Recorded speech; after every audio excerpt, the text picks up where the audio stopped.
own this fucking place. It's a big club, and you ain't in it. You and I are not in the big club. By the way, it's the same big club they used to beat you over the head with all day long when they tell you what to believe. All day long, beating you over the head in their media, telling you what to believe, what to think, and what to buy. The table is tilted, folks. The game is rigged, and nobody seems to notice. Nobody seems to care. You know, my first thought with these gun control walkouts is, where the hell are the parents? Why are there not parents up in arms? If I was a parent, I'd be pissed. Whether you believe a school is a good place for higher education, I don't believe. It's not a place for learning, it's a place for brainwashing. But if my child was in school, I'd be pretty pissed off that they are being taken out into the street to protest on a political agenda. We finally have a parent that spoke up.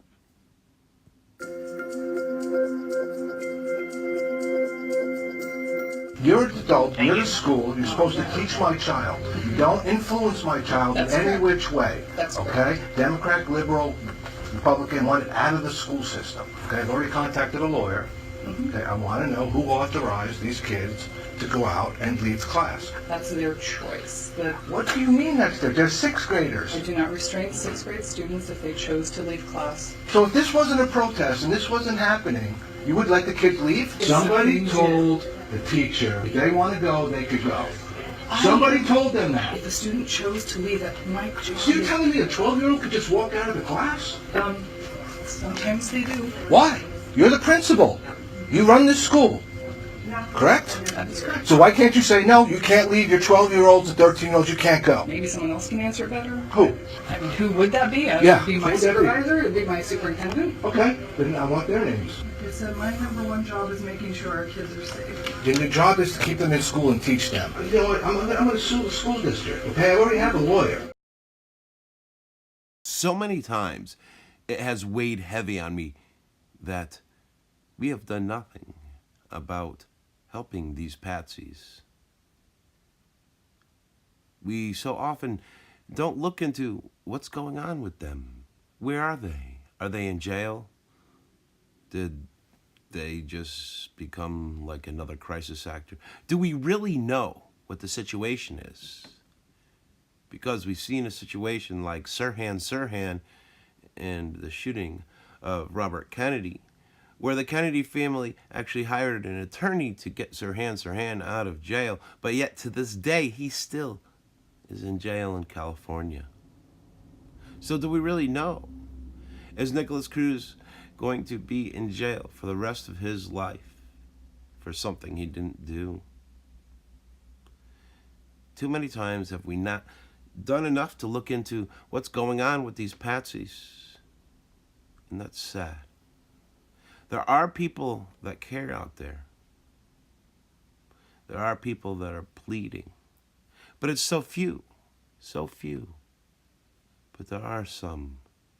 There are some that care. That want to know. But there's not enough. And that's really troublesome. It really is troublesome that we don't know what the hell's going on. You know? The death penalty? Could they fake it? Sure. But what if they actually do it? What if they actually do it? Because these people are sick bastards.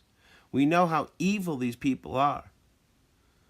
And like I've said, the case of Sirhan, where a man under mind control spent his entire life pretty much, because he was in his 20s when the shooting of Robert Kennedy happened. A man spent his entire life behind bars because of a government operation. This is not right. This is something more people need to look into. We need to help these people. And it makes me laugh when I come across people that say they've had 30 plus years investigating these things, but yet they never do any stories about these people. They don't seem to give a shit if people spend their lives in jail or anything bad happens to these patsies. They only want to tell you about what happened. Look at the show, look at the show, look at the show. But the show could really affect somebody's life very personally, to the point of being in jail. Again, like Sirhan for their entire lives. And they don't give a shit. So I gawk at those people that say they have all those years of experience, but yet have done nothing to help any of these people, have done nothing to stop any of these false flags. This is a sad part of the story, where innocent people could have been, may have been, put through hell, but we do so little to find out what is actually happening. So, nothing gets done to help them. More needs to be done to help them, or at least find out if they need help. But it needs to be proven. We need to prove that maybe they were released, or not in jail, or they're just a crisis actor. We don't know when it comes to some of these patsies, because in the past they have done such evil to some of these patsies. Case in point, the Kalamazoo shooter. He kind of disappeared. Could he be in the system? Maybe. Could he be on some tropical island sipping mojitos? I don't know. But we need to find out, because if these kids, like they are so often, are suffering, they need our help. But there's a reason. There's a reason. There's a reason for this. There's a reason education sucks, and it's the same reason that it will never, ever, ever be fixed. It's never going to get any better. Don't look for it. Be happy with what you got. Because the owners of this country don't want that. I'm talking about the real owners now. The real owners, the big wealthy business interests that control things and make all the important decisions. Forget the politicians. The politicians are put there to give you the idea that you have freedom of choice. You don't. You have no choice. You have owners. They own you. They own everything. They own all the important land. They own and control the corporations. They've long since bought and paid for the Senate, the Congress, the state houses, the city halls. They got the judges in their back pockets. And they own all the big media companies, so they control just about all of the news and information you get to hear. They got you by the balls. They spend billions of dollars every year lobbying to get what they want. Well, we know what they want. They want more for themselves and less for everybody else. But I'll tell you what they don't want. They don't want a population of citizens capable of critical thinking. They don't want well-informed, well-educated people capable of critical thinking. They're not interested in that. That doesn't help them. That's against their interest. That's right. They don't want people who are smart enough to sit around the kitchen table and figure out how badly they're getting fucked by a system that threw them overboard 30 fucking years ago. They don't want that. You know what they want? They want obedient workers. Obedient workers. People who are just smart enough to run the machines and do the paperwork, and just dumb enough to passively accept all these increasingly shittier jobs with the lower pay, the longer hours, the reduced benefits, the end of overtime, and the vanishing pension that disappears the minute you go to collect it. And now they're coming for your Social Security money. They want your fucking retirement money. They want it back, so they can give it to their criminal friends on Wall Street. And you know something? They'll get it. They'll get it all from you sooner or later, because they own this fucking place. It's a big club, and you ain't in it. You and I are not in the big club.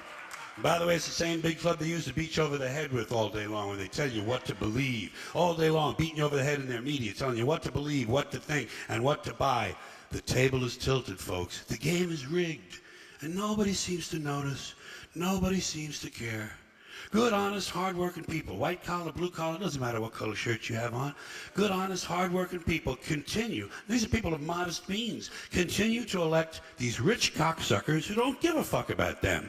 They don't give a fuck about you. They don't give a fuck about you. They don't care about you at all. At all. At all. Yeah. You know? And nobody seems to notice, nobody seems to care. That's what the owners count on, the fact that Americans will probably remain willfully ignorant of the big red, white, and blue dick that's being jammed up their assholes every day. Because the owners of this country know the truth. It's called the American dream, because you have to be asleep to believe it. Uh-huh. Uh-huh. Ow. Talk to him. I mean, sometimes you got people going against you and you just gotta go above and beyond all that. Let's go. Straight up the top, just so you know ain't no stopping us. Yeah, I see you been watching us. You could try, but you better off. I ain't a spectate from the audience. Why you hating from the bleachers? Cheerleaders is loving us. Grab a pom-pom, baby. Last year we was last place, this year we in first. We was hungry for the title, now we quenching our thirst. You was on your best behavior, yeah, we on our worst. Killing the competition, rolling around in a hearse. Life is like chess, except it ain't a game. Some pawns remain pawns, some pawns become kings. Think before you move, think 3 steps ahead. Peep game, protect queen. Some rooks get took, some knights get swiped, some bishops get slain. I'ma tell you like my homie told me. Life is like chess, except it ain't a game. So when you gotta want it, you know my team want it. You know my team want it. You ain't no stopping us. Nah. Ain't no stopping us. Nah. Ain't no stopping us. And when you gotta want it, you know my team want it. You know my team want it. You ain't no stopping us. Nah. Ain't no stopping us. Nah. You know my team want it.